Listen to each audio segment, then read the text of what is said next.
హల్లెలూయా. యెషయా గ్రంథము 53వ అధ్యాయము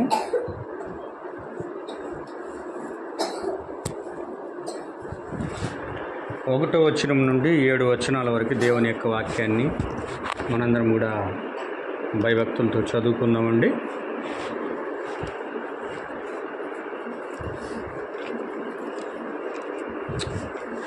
మేము తెలియజేసిన సమాచారం ఎవడు నమ్మెను? యెహోవా బాహు ఎవరికి బయలుపరచబడెను? లేత మొక్క వలను ఎండిన భూమిలో మొలిచిన మొక్క వలను అతడు ఆయన ఎదుట పెరిగెను. అతనికి స్వరూపమైనను సొగసైనను లేదు. మనం అతన్ని చూచి ఆపేక్షించినట్లుగా అతని యందు స్వరూపము లేదు. అతడు తృణీకరించబడిన వాడును, ఆయను మనుషుల వలన విసర్జించబడిన వాడును, వ్యసనాక్రాంతుడుగాను వ్యాధిని అనుభవించేవాడుగాను మనుషులు చూడనొల్లని వాడుగాను ఉండెను. అతడు తృణీకరించబడిన వాడు గనుక మనం అతనిని ఎన్నిక చేయకపోతిమి. నిశ్చయముగా అతడు మన రోగములను భరించెను, మన వ్యసనములను వహించెను. ఆయనను మొత్తబడిన వానుగాను, దేవుని వలన బాధింపబడిన వానుగాను, శ్రమ నొందిన వానిగాను మనం అతడిని ఎంచితిమి. మన అతిక్రమలను బట్టి అతడు గాయపరచబడెను, మన దోషములను బట్టి నలగొట్టబడెను. మన సమానార్థమైన శిక్ష అతని మీద పడెను. అతడు పొందిన దెబ్బల చేత మనకు స్వస్థత కలుగుచున్నది. మనమందరము గొర్రెల వలె త్రోవ తప్పిపోతిమి. మనలో ప్రతివాడును తనకిష్టమైన త్రోవను తొలగెను. యెహోవా మన అందరి దోషములను అతని మీద మోపెను. అతడు దౌర్జన్యము నొందెను, బాధింపబడినను అతడు నోరు తెరవలేదు. వదకు తేవుడను గొర్రె పిల్లియు బొచ్చు గొత్తించు వాని ఎదుట గొర్రెయు మౌనంగా ఉన్నట్లు అతడు నోరు తెరవలేదు. ఆమేన్. హల్లెలూయా. చదవబడిన వాక్యం ప్రభు దీవించునుగాక. దయచేసి కూర్చున్నాను.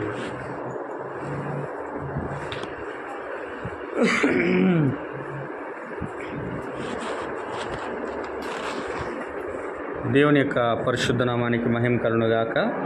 హల్లెలూయా. సాయంకాల సమయంలో ఈ యొక్క గృహ కోడికలో కూడినటువంటి దేవుని యొక్క పరిశుద్ధులందరూ కూడా ప్రభువైన యేసుక్రీస్తు నామంలో నా యొక్క శుభములు వందనాలు తెలియజేస్తున్నాను మీ అందరికి కూడా. హల్లెలూయా. సరే, కొద్ది నిమిషాలు మనం దేవుని యొక్క వాక్యం చూద్దామండి. మనము 2 వారాలుగా మహోన్నత కళాఖండం అనే వర్తమానం చూస్తున్నాము. ఆమేన్ ఆమేన్. అందరు ఇక్కడే ఉన్నారా? మహోన్నత కళాఖండం అనే వర్తమానం చూస్తున్నాము. దాంట్లో దేవుడు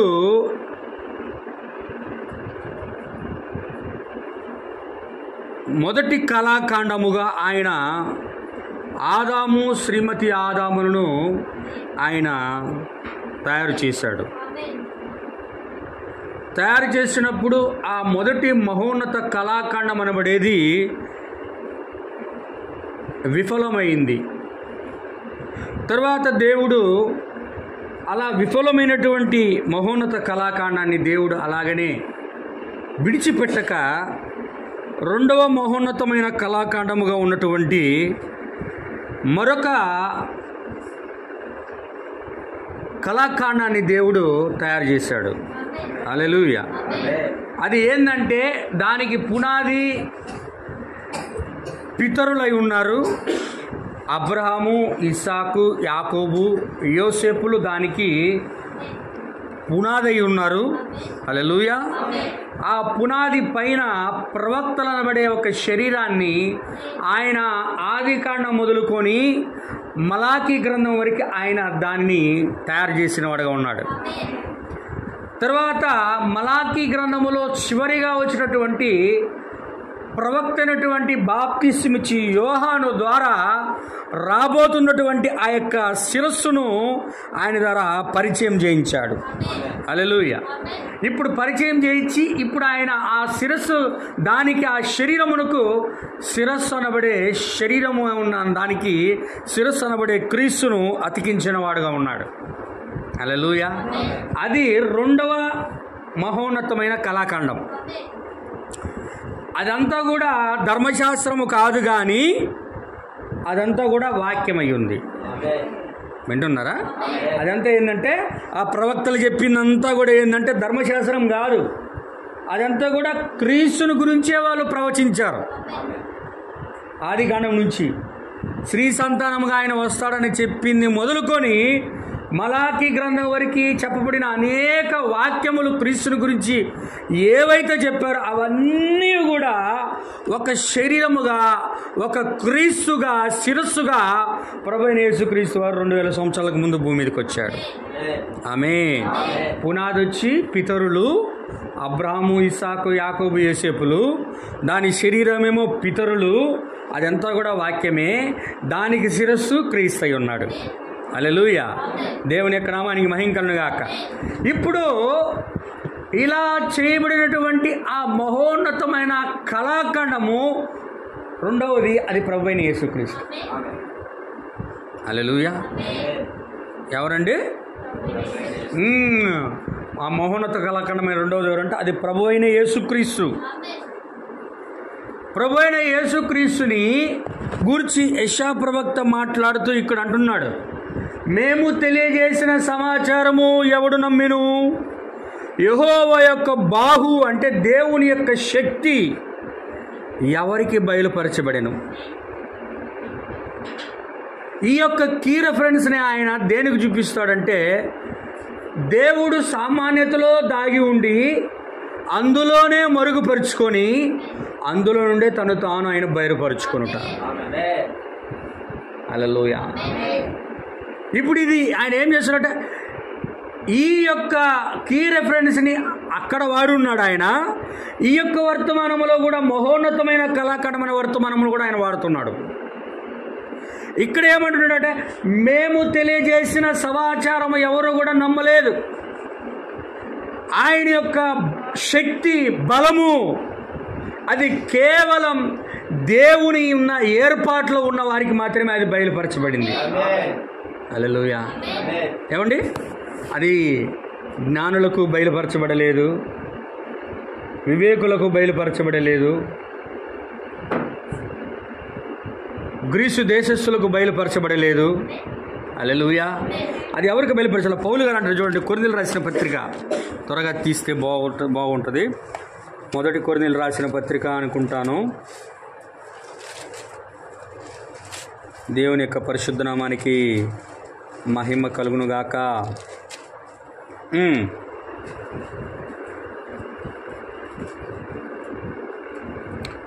1వ అధ్యాయము 19వ వచనం నుండి దయచేసి చదవండి. 20వ వచనం చదవండి దయచేసి, క్షమించండి. 20వ వచనం, జ్ఞాని ఏమాయను, శాస్త్రి ఏమాయను, ఈ లోకపు తర్కవాది ఏమాయను. ఏమంటున్నాడన్నా? జ్ఞాని ఏమాయను, శాస్త్రులైనటువంటి వారు ఏమాయను, ఈ లోకపు తర్కవాది అంటే తర్కించేవాళ్ళు. హల్లెలూయా. ఈ యుగ సంబంధమైన వాళ్ళు ఏమాయను, ఈ లోక జ్ఞానమును దేవుడు వెర్రితనముగా చేసి ఉన్నాడు కదా. హల్లెలూయా. అక్కడ కింద అంటాడు, దేవుని యొక్క జ్ఞానమును జ్ఞానానుసారముగా లోకము తన జ్ఞానము చేత దేవుని ఎరక్కుంటున్నందున సువార్త ప్రకటన వెర్రితనము చేత నమ్ము వారికి రక్షించుట దేవుని దయాపూర్వక సంకల్పమాయను. హల్లెలూయా. అందరూ వింటున్నారా? అందరికి అర్థమవుతుందా? అంటే క్రీస్తును వాళ్ళు ఎందుకు తెలుసుకోలేకపోతున్నారంటే, వారి యొక్క జ్ఞానము చేత, వారి జ్ఞానమనబడే వెర్రితనము చేత వారు క్రీస్తును తెలుసుకోలేకపోతున్నారు. హల్లెలూయా. లోక జ్ఞానము చేత దాన్ని క్రీస్తును తెలుసుకోలేకపోతున్నారు కాబట్టి అందుకే ఏమంటున్నాడు అక్కడ ఆయన, సువార్త ప్రకటన అనబడే దేవుని యొక్క వెర్రితనము చేత నమ్ము వారిని రక్షించుటకు దేవుని యొక్క దయా సంకల్పమాయను. ఆమేన్, ఆమేన్, హల్లెలూయా. అంటే ఒక వ్యక్తికి జ్ఞానం ఉంటే క్రీస్తును తెలుసుకోలేడు. అతడికి ఎక్కువ చదువున్నా తెలుసుకోలేడు. ఒక వ్యక్తికి ప్రపంచంలో ఉన్నటువంటి విద్యలన్నీ ఉన్నా అతడికి అర్థం కాదు. ఒక వ్యక్తి బైబిల్ అంతా కొన్ని 100 సార్లు చదివినా అతడికి క్రీస్తు అర్థం కాదు. హల్లెలూయా. కానీ అది ఎవరికి అర్థమవుతుందంటే సువార్త అనబడే ఆయన వెర్రితనము చేత ఎవరైతే జగత్తు పునాది వేయబడక మునిపే ఆయన నిర్ణయించి ఉన్నాడో వారు మాత్రమే తెలుసుకోవాలని అది దేవుని యొక్క సంకల్పంగా ఉంది. ఆమేన్. హల్లెలూయా. దేవుని యొక్క నామానికి మహిమ కలుగును గాక. అందుకే అక్కడ అంటున్నాడు చూడండి, ఎక్కడంటే 23వ వచనం చదవండి. పౌలు గారు అంటున్నాడు, అయితే మేము సిలువ వేయబడిన క్రీస్తును. ఆ వెరితనం ఏంటంట? సువార్త ప్రకటన అనబడేది ఏంటండి? సువార్త అనబడే ప్రకటన ఏంటంటే సిలువ వేయబడిన క్రీస్తును ప్రకటించుచున్నాము. హల్లెలూయా. సువార్త ప్రకటన ఏంటంటే సిలువ వేయబడిన క్రీస్తును లోకములో ప్రకటించడమే లోకానికి అది వెర్రిగా ఉంది. ఎందుకంటే ఆల్రెడీ వాళ్ళ దగ్గర ఒక వెర్రి ఉంది, లోకం అనే జ్ఞానం అనే వెర్రి. హల్లెలూయా. లోక జ్ఞానం వాళ్ళకు ఉండడం వల్ల దేవుని యొక్క వాక్యాన్ని వాళ్ళకి అంగీకరించడానికి అటువంటి మనసు రావడం లేదు. ఆమేన్, ఆమేన్. అందుకే ఆయన అందుకుంటున్నాడు, క్రీస్తును మేము ప్రకటించుచున్నాం. ఆయన యూదులకు ఎలా ఉన్నాడు? యూదులకి ఎల్లప్పుడూ ఆటంకమే ఉన్నాడు ఆయన. మొదట రాకడ మొత్తం ఆటంకమే, ఇప్పుడు కూడా ఆటంకమే వాళ్ళకి ఆయన. హల్లెలూయా. జకరియా గ్రంథంలోను బైబిల్ గ్రంథంలో ఆ యొక్క ఆ పాత నిబంధన గ్రంథంలో ఉన్నటువంటి ప్రవచనాలన్నీ కూడా క్రీస్తు వారు ముందు నెరవేర్పు జరుగుడు చూసినప్పుడు వారందరూ కూడా మారు మనసు పొందుతారు. హల్లెలూయా. అప్పటి వరకు వాళ్ళకి యూదులకి వాళ్ళందరికీ కూడా ఆయన క్రీస్తు ఎలా ఉంటాడు? యేసు క్రీస్తు ఎలా ఉంటాడు? ఆటంకంగాను. అన్నజనులకు ఆయన వెర్రితనంగా ఉన్నాడు. అన్నజనులకు ఎలా ఉన్నాడు? అన్నజనులకు వెర్రితనంగా లేదు. చూడాలి మీరు యూట్యూబ్లలో వాటిలో చూస్తే చెక్కల మీద చచ్చిపోయిన శవం మాకు వద్దంట. చెక్కల మీద చచ్చిపోయిన శవం వాడి వెర్రివాడికి ఎట్ట కనపడుతున్నాడు? ఆయన చెక్కల మీద చచ్చిపోయినోడు కానీ కనపడుతుండు. హల్లెలూయా. కానీ మన దృష్టికి పునరుద్ధారుడైన క్రీస్తును చూస్తున్నాం. వింటున్నారా? ఎందుకంటే వాళ్ళకు ఉన్నటువంటి జ్ఞానమును బట్టి వారు దాన్ని తెలుసుకోలేకపోతున్నారు. వారికి ఉన్నటువంటి లోక సంబంధమైన ఆలోచనలను బట్టి యుగ సంబంధమైన దేవత అవిశ్వాసులైన వారి మనోనేత్రమును గురుడితనం కలిగజేసి వాళ్ళ కళ్ళు మూసేసేసాడు యుగ సంబంధమైన దేవత. అందుకే యూదులకు ఆయన ఆటంకంగాను, అన్యజనులైనటువంటి వారందరికీ ఆయన వెర్రితనముగా కనపడుతున్నాడు. హల్లెలూయా. అయితే మనకైతే ఎలా ఉన్నాడట? కానీ యూదులకేమి జ్ఞానం కలిగిన గ్రీసు దేశస్థులకేమి పిలువబడిన వారికే దేవుని యొక్క శక్తియో దేవుని జ్ఞానమై ఉన్నాడు. ఆమేన్. మనకేమై ఉన్నాడు? ఆయన పిలువబడిన వాళ్ళందరికీ, దేవుడు పిలిచి ఏర్పాటు చేసుకున్న వాళ్ళందరికీ ఆయన దేవుని యొక్క శక్తి, దేవుని యొక్క జ్ఞానమై ఉన్నాడు. హల్లెలూయా. అందుకే ఇక్కడ అంటాడు చూడండి, 2వ అధ్యాయంలో ఒక మాట అంటున్నాడు చూడండి. 6వ వచనంలో పౌలు గారు ఏమంటాడు? చదవండి బ్రదర్. 2వ అధ్యాయం 6వ వచనం నుండి, పరిపూర్ణులైన వారి మధ్య జ్ఞానమును బోధించుచున్నాము. అంటే పరిపూర్ణులైన వారి మధ్య ఏం బోధిస్తున్నారట? సువార్త ప్రకటిస్తున్నారు కదా. పరిపూర్ణులైన వారి మధ్య ఏం ప్రకటిస్తున్నారట? జ్ఞానమును బోధిస్తున్నాము. అది ఈ లోక జ్ఞానం కాదది. ఈ లోకములో నిరంతకమైపోతున్న ఈ లోక జ్ఞానుల యొక్క జ్ఞానము కాదు గాని దేవుని యొక్క జ్ఞానము. హల్లెలూయా, హల్లెలూయా. దేవుని యొక్క జ్ఞానం ఎలా బోధిస్తున్నారు? మర్మం అంటే ఎవరికి అర్థం కాదు. మర్మం అంటే ఏందండి? మర్మం అంటే ఏంది చెప్పండి? హల్లెలూయా. రహస్యం, హిడెన్ థింగ్ అంటే అది కనబడదు, ఎవరికి అర్థం కాదు. కనులకు కనబడదు, చెవులకు వినపడదు, హృదయానికి గోచరం కాదు, అర్థం కాదు. అదే పౌలు గారు అదే పౌలు గారు ఒక చోట ఉన్నాడు. ఎక్కడ అంటున్నాడు? కింద అంటున్నాడు. 9వ వచనంలో చదవండి. 9వ వచనంలో అంటాడు, చదవండి. ఇందును గూర్చి దేవుడు ఎవరినైతే ప్రేమిస్తున్నాడో వారి కొరకు ఏదైతే జగత్తు పునాది వేయబడక మునిపే ఆయన సిద్ధపరిచాడో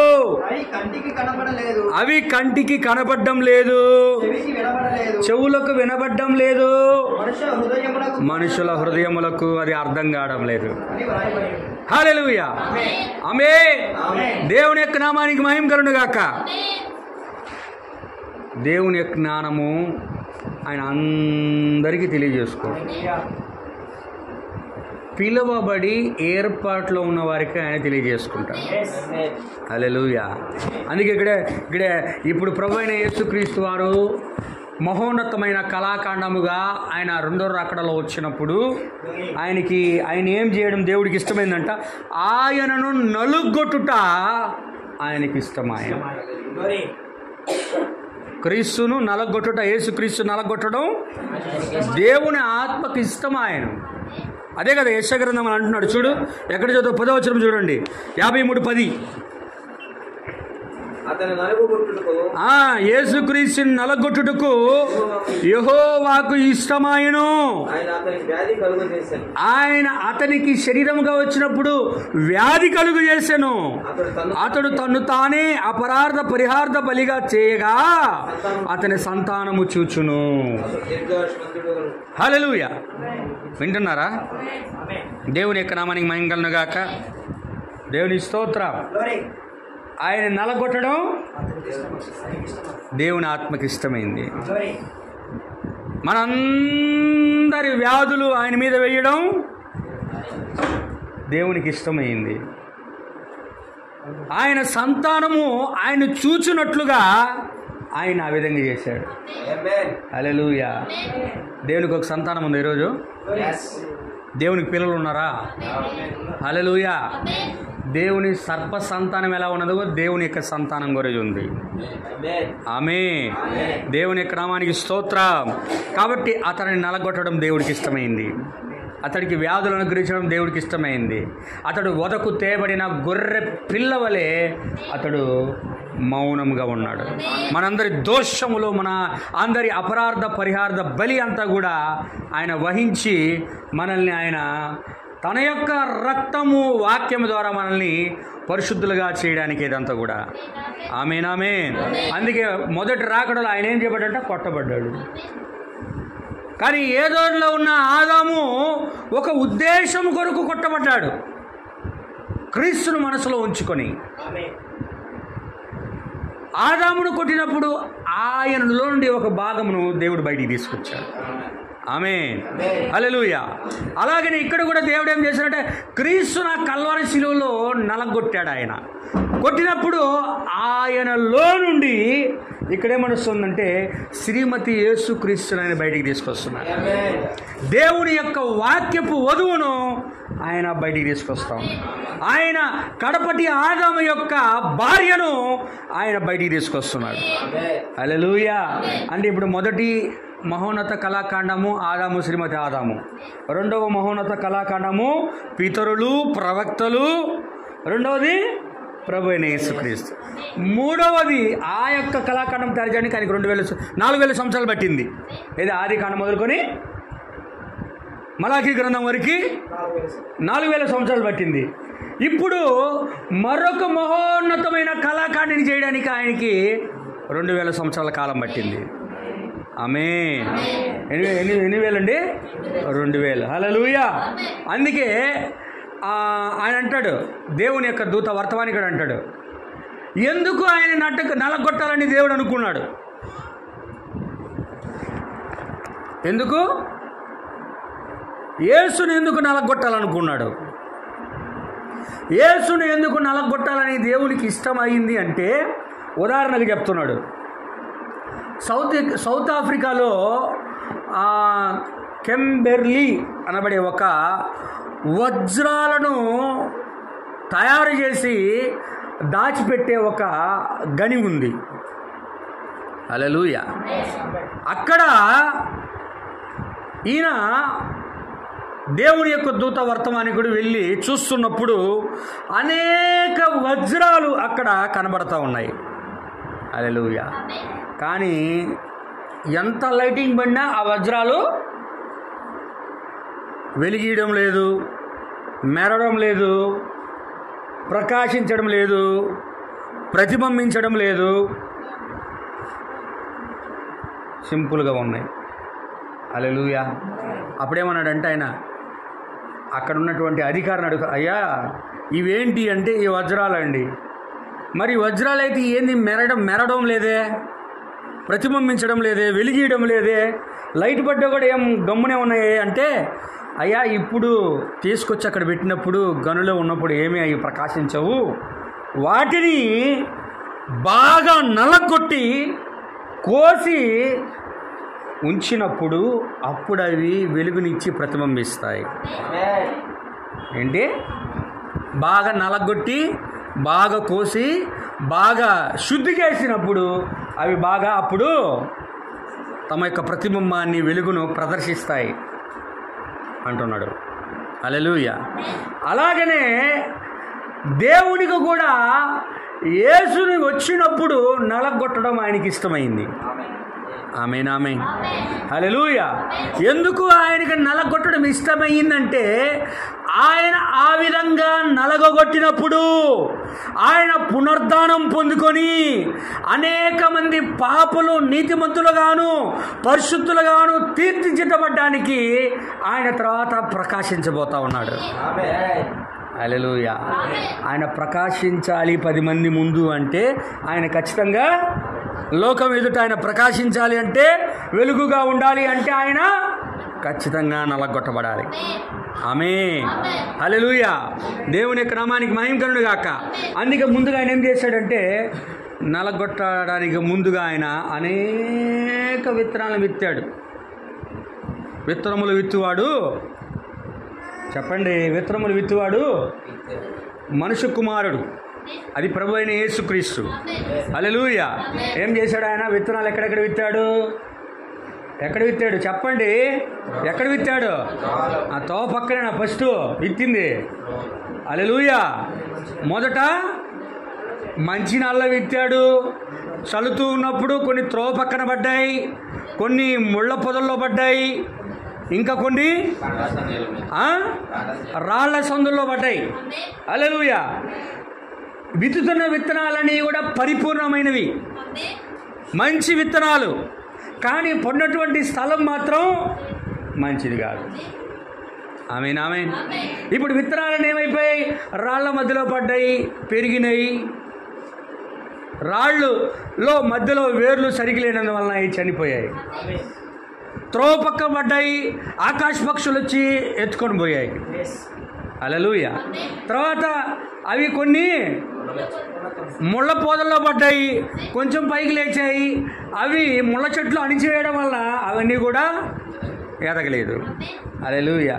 కానీ మంచి నేలలో పడిన విత్తనాలు అన్నీ కూడా 30దంతులుగాను 60దంతులుగాను 100దంతులుగా ఫలించాయి. హల్లెలూయా. ప్రభువైన యేసుక్రీస్తు వారు ఒక పరిపూర్ణమైనటువంటి మహోన్నత కళాకాండముగా ఉండి ఈ 2000 సంవత్సరాలలో ఒక మహోన్నతమైన కళాకాండముగా ఉండు ఒక ఆయన శరీరం అనబడే సంఘాన్ని తీసుకురావడానికి ముందు ఆయన ఏం చేసినట్టు ఒక విత్తనాలు విత్తుతా ఉన్నాడు. హల్లెలూయా. విత్తనాలు ఇచ్చిన తర్వాత ఏం చేయాలా?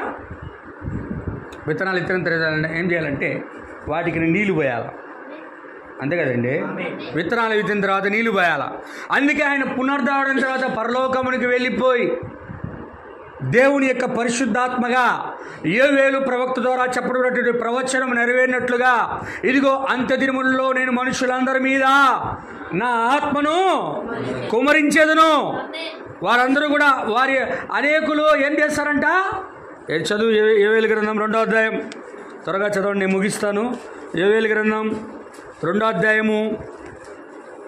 దేవుని యొక్క నామానికి మహిమ కలుగును గాక. వచ్చినామండి, దయచేసి చదవండి సిస్టర్. తరువాత నేను సర్వజనుల మీద నా ఆత్మను కుమ్మరించేదను, మీ కుమారులను మీ కుమార్తెలను ప్రవచనములు చెప్పెదరు, ముసలివారు కలలు కందురు, యవనులు దర్శనములు చూతురు. ఆ దినములలో పనివారి మీదను పనికెత్తల మీదను నా ఆత్మను కుమ్మరించేదను. హల్లెలూయా. ఆకాశమందును భూమి యందును మహత్కార్యములు అనగా రక్తమును, అగ్నిని, ధూమస్తంభములను కనిపరచెదను. యెహోవా యొక్క భయంకరమైన ఆ మహాదినము రాకముందు సూర్యుడు తేజోహీనుడు, చంద్రుడు రక్తవర్ణమగును. చాలండి. హల్లెలూయా. ఆమేన్. అందరు గట్టిగా ఆమేన్ చెప్పండి. హల్లెలూయా. అంటే ఇప్పుడు ఆయన మహోన్నతమైన కళాఖండాన్ని ఎక్కడ ప్రారంభించాడంటే 2000 సంవత్సరాల క్రితము పునరుద్ధరణ తర్వాత వేయబడిన విత్తనాలు వేయబడిన వారి పైన తొలకరి వర్షముగా ఆయన దేవుని యొక్క పరిశుద్ధాత్మను ఆయన కుమ్మరించాడు. యోవేలు ప్రవక్త చెప్పిన ప్రవచనము నెరవేరినట్లు. హల్లెలూయా. ఇప్పుడు ఇలా చేయబడినప్పుడు అపోస్తలులు, ఆదిమ అపోస్తలుల సంఘము, దేవుని యొక్క అనేక మంది పరిశుద్ధులందరూ కూడా దేవుని యొక్క పరిశుద్ధాత్మను పొందుకొని దినదినము కూడా అభివృద్ధి చెందుతున్నప్పుడు, హల్లెలూయా, దేవుని యొక్క నామానికి మహిమ కలుగును గాక, ఇలా అభివృద్ధి చెందుతూ ఉన్నప్పుడు ఇప్పుడు ఇక్కడ ఏం జరుగుతూ ఉన్నది? ఇక్కడేం జరుగుతూ ఉన్నది అంటే, ఇలా వెళ్తూ ఉన్నప్పుడు వీరందరూ కూడా పునరుద్ధానం పొందుకోవాలి. వీరందరూ కూడా దేవుని యొక్క వెలుగును ప్రదర్శించాలి, వెలుగును ప్రతిబింబించాలి. అంటే వీళ్ళను కూడా దేవుడు ఏం చేయాలంటే కొయ్యాలి. అవునా కదా? యేసుక్రీస్తు గొర్రెపిల్ల, ఆయన భార్య కూడా గొర్రెపిల్ల భార్య. హల్లెలూయా. యేసుక్రీస్తు పరిశుద్ధుడు, నీతిమంతుడు. ఇప్పుడు ఆయన భార్య కూడా దేవుని యొక్క రక్తము, వాక్యం వలన పరిశుద్ధురాలు, నీతిమంతురాలు. ఆమేన్, ఆమేన్, హల్లెలూయా. ఇప్పుడు యేసుక్రీస్తు నలగొట్టబడ్డాడు అంటే ఆయన భార్య కూడా ఏం చేయబడాలా? నలగొట్టబడాలా.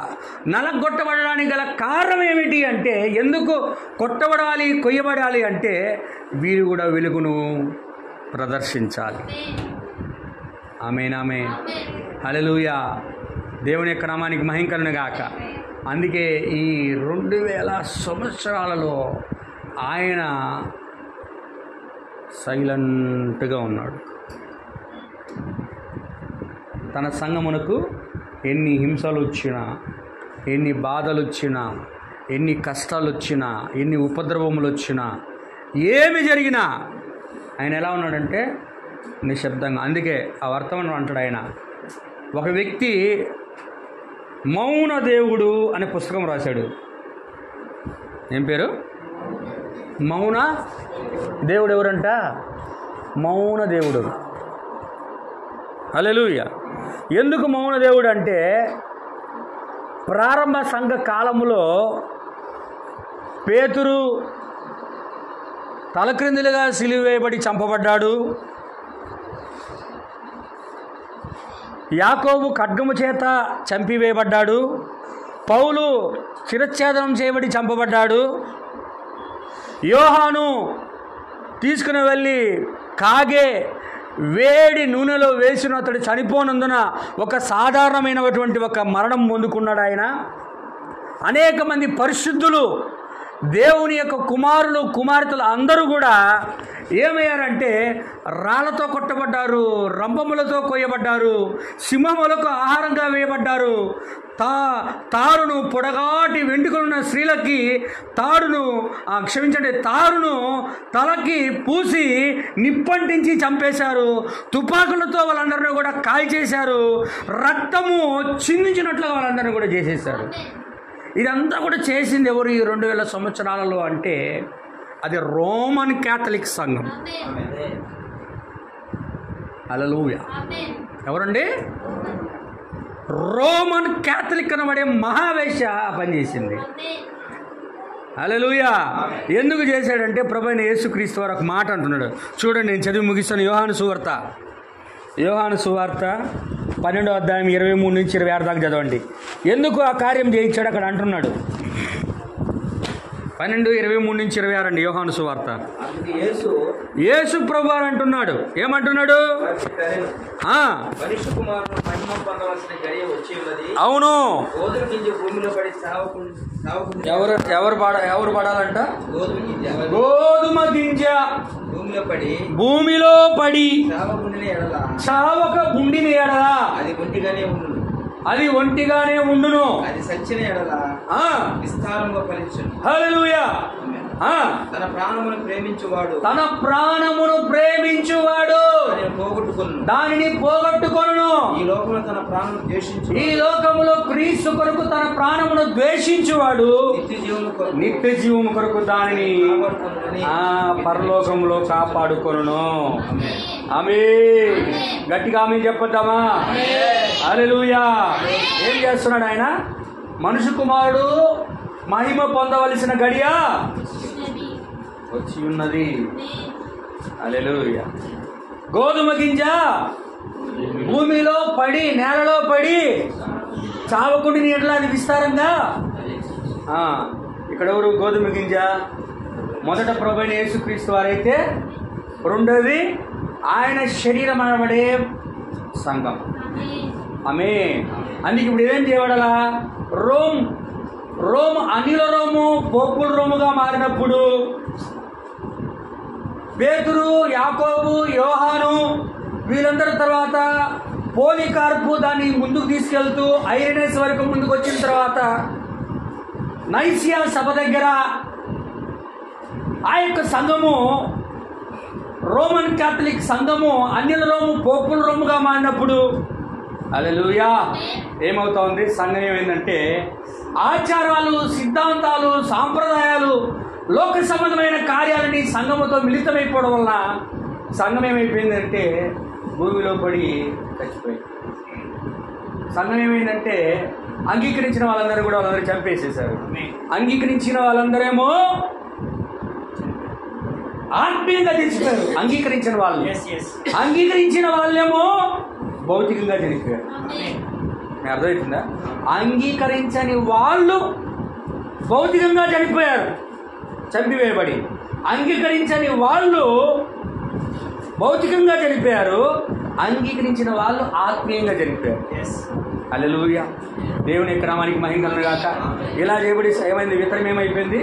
పెంతెకోస్తు దినమందు విత్తనములు వేయబడి పరిశుద్ధాత్మ నీరుగా కుమ్మరించబడిన సంఘం ఏమైపోయిందంటే నైసియా సభ దగ్గర క్రీస్తు కొరకు వాళ్ళందరూ కూడా తమ ప్రాణాలను అర్పించారు. హల్లెలూయా. అది నేలలో పడి కుళ్ళిపోయింది. ఈ చీకటి యుగంలో, చీకటి కాలంలో ఈ యొక్క ఎక్కడి నుంచి ఐరెనస్ దగ్గర నుంచి, దేవుని యొక్క నామానికి మహిమ కలుగును గాక, ఐరెనస్ దగ్గర నుంచి అది ఐరెనియస్ మార్టిన్ తర్వాత ఆ తుయతైరా సంఘకాలం వరకు అదేమైందంటే చీకటి యుగముగానే మిగిలిపోయింది. అంటే ఆ చీకటి యుగం ఎందుకంటే ఆ కాలంలో అసలు వాక్యమే లేదు. బైబిల్ అంతా కూడా రోమన్ క్యాథలికుల చేతిలోనే ఉంది. బైబిల్ వాళ్ళ దగ్గర ఉంది. వాక్యం ఎవరికి ప్రకటించబడడం లేదు. ఒకవేళ క్రీస్తును అంగీకరిస్తూ ఒకవేళ రోమన్ క్యాథలిక్ని ఎవరైనా ప్రొటెస్టెంట్లు వ్యతిరేకిస్తే వాళ్ళని చంపుతున్నారు. ఒకవేళ క్రీస్తును త్రోసివేసిన రోమన్ క్యాథలిక్లో చేరితే వాళ్ళందరూ కూడా ఆత్మీయంగా నశించిపోతూ ఉన్నారు. హల్లెలూయా. ఇలాగేమైందంటే సంఘము ఆ యొక్క గోధుమ గింజ దేవుని యొక్క పరిశుద్ధాత్మ బాప్తిసం కలిగినటువంటి సంఘము నేలలో పడి అది తుయతైరా సంఘ కాలం వరకు. అది అర్థమవుతుంది. అందుకే గోధుమ గింజ నేలలో పడి చనిపోతేనే కానీ అది విస్తారముగా ఫలించదు. గోధుమ గింజ వేస్తే ఏ విత్తనమైనా చూడండి, ఏదైనా ఒక విత్తనాన్ని నేలలో వేస్తే అది ఒకే విత్తనాన్ని ఈదు, అనేక వందల విత్తనాలను బయటకు తీసుకొస్తుంది. హల్లెలూయా. ఇప్పుడు మొదటి విత్తనంగా క్రీస్తు భూమిలో వేయబడి పునరుద్ధానం పొందుకొని పైకి పునరుద్ధానం లేయడం వలన అనేక మంది వెలుగు ప్రతిబింబించేటట్లుగా ఆయన ఈరోజు 2000 సంవత్సరాలు ఒక మహోన్నతమైన కళాఖండాన్ని ఆయన చేస్తాడు. హల్లెలూయా. ఇంకా వర్తమానం ఉంది, ప్రభు చిత్తమైతే ఇంకొకసారి చెప్తాను.